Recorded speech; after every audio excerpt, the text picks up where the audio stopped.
The smell of a field hospital at the edge of collapse is specific and unforgettable. Antiseptic layered over blood, layered over the particular sweet rot of wounds closed too long in too much heat. Diesel from the generators keeping the lights on. The rubber smell of surgical gloves stretched past their useful life. And underneath all of it, rising through the wooden floor slats from the Korean earth below, the red clay smell of a peninsula that had been absorbing the dead for 3 months without pause. Sergeant First Class Raymond Doyle stood in the doorway of the 8th Army's 21st Mobile Army Surgical Hospital and catalogued these smells with the automatic efficiency of a man who had learned, in 2 previous wars, that a hospital's smell tells you more about its condition than anything the commanding officer will say. He had been assigned here 6 weeks ago. He had not yet learned the name of the Korean man who carried the stretchers. Nobody had. The man was called Lee by the American staff, though this was not his name. His actual name was Yi Jae-won, and it had been a very long time since anyone had used it in his presence. He was 63 years old, though he looked older in the specific way of men who have spent decades making themselves invisible, a practiced smallness that the body eventually accepts as its permanent shape. He was thin, not the thinness of illness, but the thinness of a man who had learned to take up as little space as possible in a world that had repeatedly proven itself dangerous to men of his description. His hair was white at the temples and steel grey elsewhere, cut severely short. His face was deeply lined, the lines not of age alone, but of sustained concentration and sustained concealment, which produced their own specific topography. His hands were large for his frame, disproportionately large, thick-fingered, with a controlled stillness that should have told anyone paying attention they were not the hands of a man whose primary relationship with the world was the carrying of stretchers. Nobody was paying attention. His uniform was the olive drab of a civilian auxiliary worker, a designation that sat somewhere below the lowest enlisted rank in the practical hierarchy of the 21st MASH. He carried stretchers. He mopped the OR floor between procedures. He sterilized equipment when the orderlies were overwhelmed. He boiled water. He changed sheets. He was, in the functional taxonomy of the hospital, a pair of hands attached to a problem that needed solving, and he solved it without comment, without complaint, and without drawing attention to himself in any way whatsoever. This last quality was not incidental. It was the achievement of a lifetime.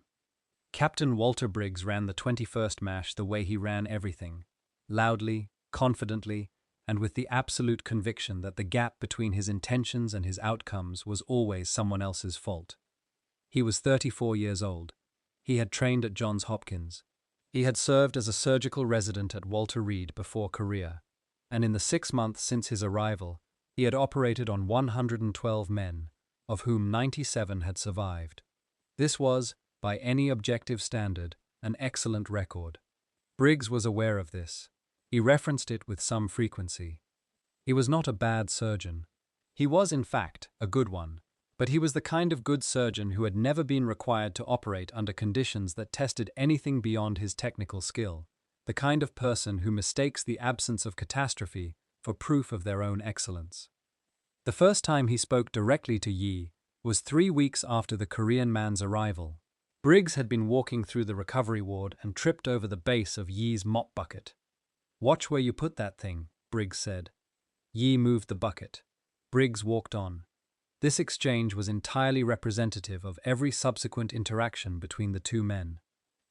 Major Helen Forsythe was the 21st MASH's chief nursing officer, 41, from Minnesota, a Pacific War veteran with the particular quality of functional calm that her younger nurses relied on, the way they relied on the generators, invisibly, constantly, and with the specific anxiety that attaches to things you cannot afford to lose.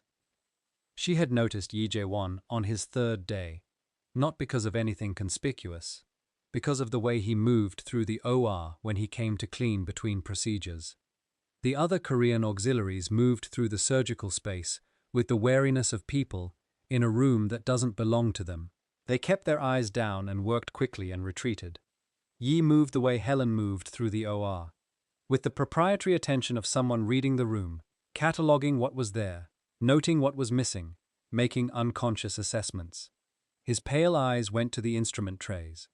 to the supply levels, to the surgical lamp overhead, which had been 3 degrees misaligned for a week, and which Briggs had not corrected because 3 degrees had not yet mattered. On a Tuesday morning, Yi corrected the lamp with 2 precise adjustments of his large hands, as if he had been meaning to get to it. Helen watched him do this. She said nothing, but she began, from that point, to watch him the way she watched everything that did not fit the category it had been placed in. The North Korean offensive reached its second peak in the second week of September. The 21st MASH had been established 20 miles behind the Pusan perimeter, which had seemed like a sufficient margin. It no longer seemed sufficient. The perimeter was holding the way a dam holds when the water is 3 inches from the top. Technically, and with the constant implication that technically was not the same as safely. The casualties arrived in waves, truck after truck, helicopter after helicopter.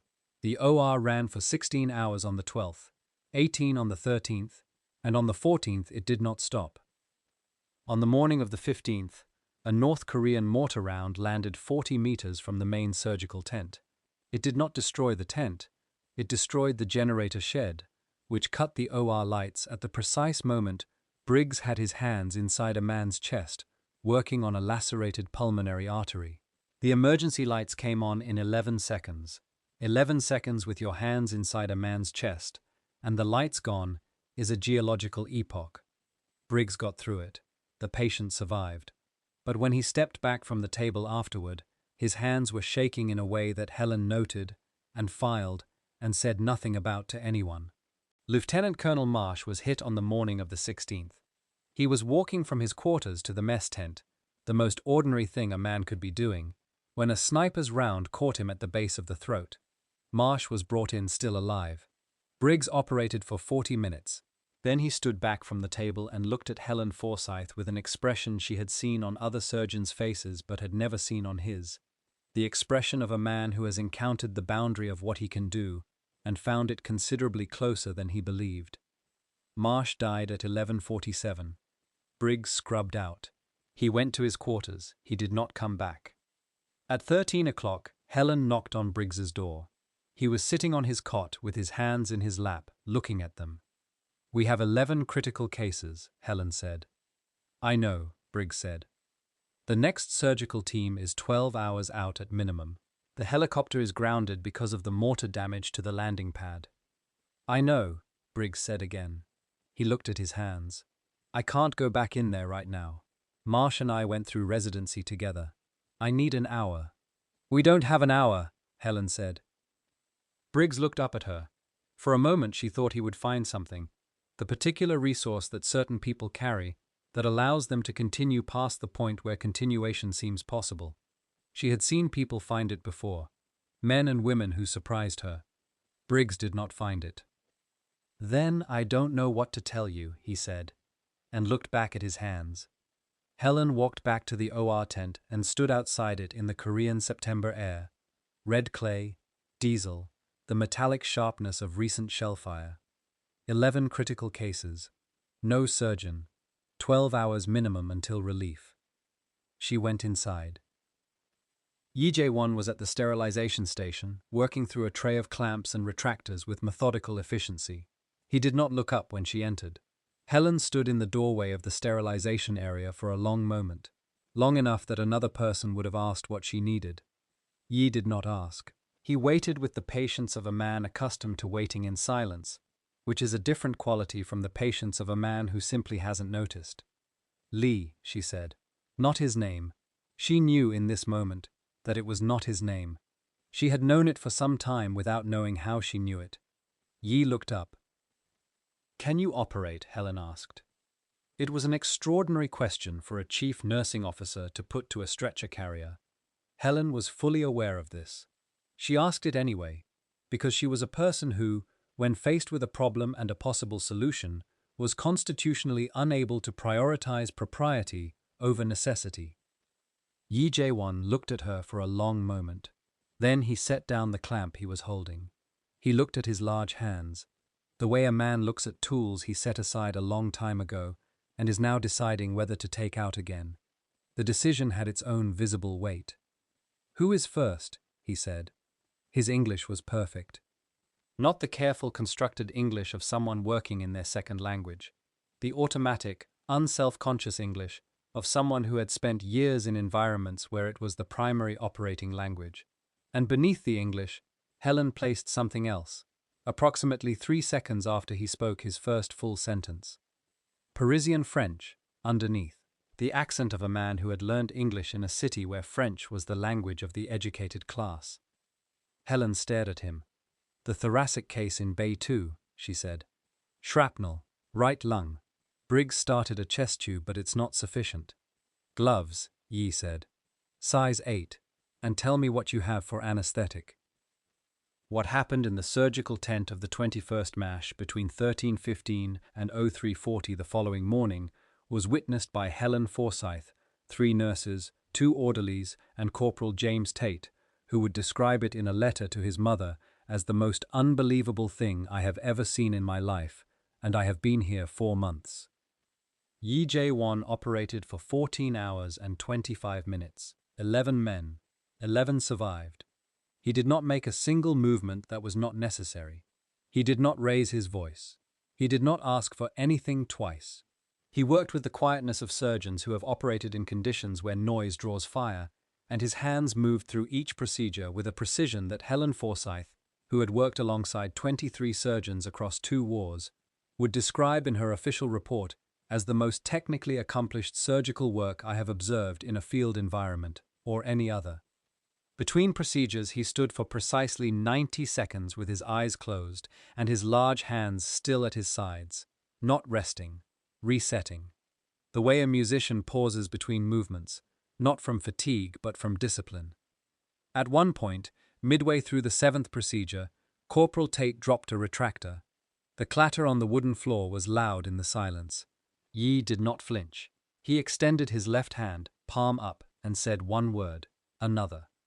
Tate had a replacement in his palm in 4 seconds. He would tell this story for the rest of his life, and the detail that never changed across every retelling, the detail that apparently mattered most to him, was the stillness of Yi's extended hand while he waited. Perfectly, absolutely still. At 23 o'clock, a jeep arrived at the 21st MASH, carrying a passenger who had not been expected. Brigadier General Thomas Alcott was the 8th Army's senior medical officer. He had been doing a circuit of the forward units following the Marsh incident, and someone, Helen suspected a radio operator, though she never confirmed it, had passed word about the situation at the 21st MASH up the chain. Alcott was 60 years old. He had been a surgeon before he became an administrator. He walked into the surgical tent with the entrance manner of a general. The tent did not reconfigure around him. Nothing moved. Yi Jae-won was operating on a femoral artery laceration, and a femoral artery does not pause for generals. Alcott stood at the periphery and watched. He watched for 11 minutes without speaking. Then he stepped to where Helen Forsythe was standing and said, very quietly, "Who is that man?" "His name is Lee. Civilian auxiliary, stretcher carrier." Alcott watched Yi's hands move through the arterial repair. His expression was one Helen could not immediately read. "No," Alcott said quietly, "it is not." He watched for another 2 minutes. "I need to see his left forearm," he said, "when he's finished." The last procedure ended at 03:40. Yi stripped off his gloves. He looked at the final patient, alive, stable, breathing in the steady rhythm of a body that has made a decision to continue, and something passed across his face that belonged to the category of feelings long contained, and not, even now, entirely safe to release. He turned. Alcott was standing 3 feet away. The tent was quiet. Helen stood to the left. The 3 nurses were still. Corporal Tate, who should have left 4 hours ago, had not. "Your left forearm," Alcott said. Yachi looked at him with the pale, composed eyes of a man who has been found before and survived the finding. He pushed up the left sleeve of his auxiliary uniform. On the inside of his forearm, a tattoo, small, precise, faded with age. The caduceus of the medical profession, but rendered with a specific addition, the twin serpents intertwined with the chrysanthemum seal of the Imperial Japanese Medical Corps, and beneath it, in small precise characters, a name and a year. Yi Jae-won, 1919. Alcott looked at the tattoo for a long moment. I was at Kyoto Imperial University in 1932, he said. The visiting lecture series. There was a Korean student, exceptional, then, who gave a presentation on vascular repair under field conditions. The technique he described was, he stopped. It was what you just did, to the femoral, the double-pass suture with the temporary pressure cuff. I asked him where he had learned it. He said he had developed it himself during the Manchurian campaign. He was 27 years old. Yi said nothing. That was you, Alcott said. Yi looked at the general with the expression of a man who has been waiting for a conversation he is not certain, even now, is safe to have. I was a different person then, Yi said. You were a surgeon, Alcott said. Surgeons have names. Names can be found. I preferred to carry stretchers. A silence settled over the tent. Around them, generators humming, patients breathing, the Korean night pressing against the canvas. The OSS file on Yi Jae-won was closed in 1946, Alcott said carefully, listed as deceased. I read that file once, in Washington. I remember the name because of Kyoto. He paused. I also remember that the closure was requested by two separate intelligence agencies who each claimed jurisdiction, and that the man in the file had been offered asylum in 3 countries and declined all 3. Asylum requires a name, Yi said. Names require a history. Histories can be followed. You have been hiding since 1946? I have been working since 1946. The hiding was the condition under which the working was possible. Alcott looked at the 11 men in the recovery bays, all breathing, all alive because of 14 hours and 25 minutes by a man whose name he was not supposed to know. I need to make a report, he said. No, Yi said. Alcott looked at him. The men who want me found are not all dead, Yi said quietly. Some of them now work for governments currently allied with yours. A report with my name reaches desks I would prefer it did not reach. Alcott was silent for a long time. He was a man who had spent 30 years working within institutional structures, and Yi was asking him to step deliberately outside one. You saved 11 men tonight, Alcott said finally. I carry stretchers, Yi said. Tonight I was asked to do something else. Tomorrow I will carry stretchers again. I can't simply… You can, Yi said, not unkindly, with the certainty of a man who has thought about this longer than Alcott has. You arrived at 23 o'clock. The procedures performed before that were performed by a civilian auxiliary whose name you do not know. And from 23 o'clock, an unidentified Korean civilian medical consultant, name currently unverifiable due to the destruction of records during the 1950 invasion, assisted the nursing staff with several procedures following the loss of the surgical officer. Major Forsythe's report will note his work as competent and valuable. That is all. Alcott looked at Helen Forsythe. Helen looked back with the expression of a woman who had already decided what she was going to write.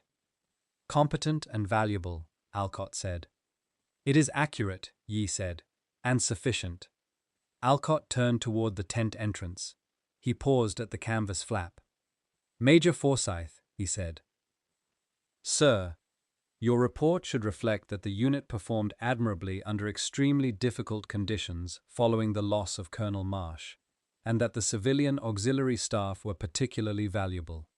Yes, sir, Helen said. Alcott stepped out into the Korean night. Yi Jae-won was at the sterilisation station at 06 o'clock. Corporal Tate arrived at 06:15 and stopped when he saw him already there. You should sleep, Tate said. The instruments need to be ready by 7, Yi said. Tate stood in the doorway. I checked on Kowalski.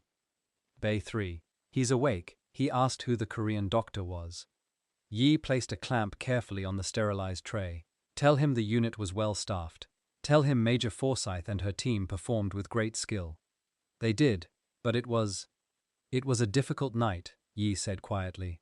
And it is over. And the men are alive. He picked up the next instrument. Tate watched him for a moment. What's your actual name? Not Lee, your real name. Yi looked at the young corporal's face. Open, direct. without the wariness he had spent his adult life reading in people who asked questions about him. "My name is a long story," Yi said, "and it is early." He placed the instrument on the tray. "You can call me Lee." Tate stood there a moment longer. "Yes, sir," he said, then appeared to realize what he had said. He blinked. Yi said nothing. He picked up the next instrument and continued working. When the ceasefire came in July 1953, Yi Jae-won was still there.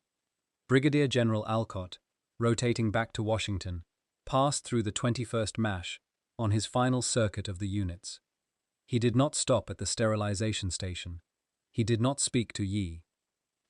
But as his jeep pulled away from the hospital compound, it passed the tent entrance where Yi was carrying a stretcher out to a waiting ambulance, both large hands occupied, back slightly bent under the weight, the olive drab of the auxiliary uniform identical to every other morning of the 3 years he had been here. Alcott, in the back of the jeep, raised his right hand. Not quite a salute, not quite not a salute. The precise gesture of a man who has found the exact point on the spectrum between official acknowledgement and personal recognition, and placed himself on it with deliberate care. Yi Jae-won, both hands on the stretcher, responded with the only gesture available to him. He nodded once. The jeep drove on. The stretcher went where it needed to go. The instruments were sterilized and ready by 7.